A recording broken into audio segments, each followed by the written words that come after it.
Supreme court ने धार्मिक प्रथाओं और उनसे जुड़े मामलों पर एक अहम टिप्पणी की है। सुप्रीम कोर्ट ने धार्मिक प्रथाओं और उनसे जुड़े मामलों की सुनवाई के दौरान कहा कि देश की विविध धार्मिक परंपराओं और सांस्कृतिक मान्यताओं का सम्मान बनाए रखना बेहद जरूरी है। अदालत ने टिप्पणी की कि यदि हर धार्मिक प्रक्रिया और परंपरा को संवैधानिक चुनौती दी जाएगी, तो आने वाले समय में समाज की सांस्कृतिक पहचान और धार्मिक संरचना पर व्यापक असर पड़ सकता है। संविधान पीठ फिलहाल सबरीमाला मंदिर समेत कई धार्मिक स्थलों पर महिलाओं के प्रवेश और धार्मिक स्वतंत्रता से जुड़े मामलों की सुनवाई कर रही है। अदालत ने कहा कि भारत की धार्मिक परंपराएं सदियों पुरानी हैं और अलग-अलग समुदायों की अपनी विशिष्ट मान्यताएं और रीति रिवाज हैं।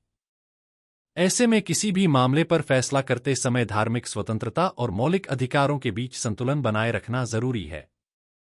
सुनवाई के दौरान दाऊदी बोहरा समुदाय से जुड़े बहिष्कार प्रथा के मामले पर भी चर्चा हुई। कोर्ट ने कहा कि किसी भी धार्मिक या सामाजिक प्रथा को तभी चुनौती दी जा सकती है जब वह संविधान के मूल सिद्धांतों, समानता के अधिकार या सार्वजनिक स्वास्थ्य के खिलाफ हो। अदालत ने यह भी माना कि धार्मिक संस्थाओं को अपने आंतरिक मामलों को संचालित करने का अधिकार है, लेकिन यह अधिकार संविधान की सीमाओं के भीतर ही रहेगा।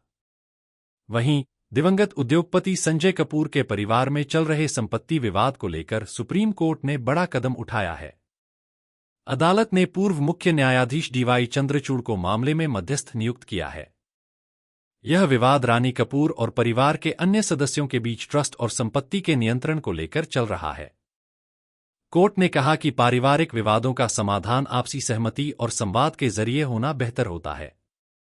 अदालत ने उम्मीद जताई कि मध्यस्थता प्रक्रिया से दोनों पक्षों के बीच समाधान निकल सकेगा और लंबे समय से चला आ रहा विवाद खत्म होगा। सुप्रीम कोर्ट की इन दोनों अहम टिप्पणियों को देश में धार्मिक स्वतंत्रता, संवैधानिक अधिकारों और न्यायिक संतुलन के नजरिए से काफी महत्वपूर्ण माना जा रहा है।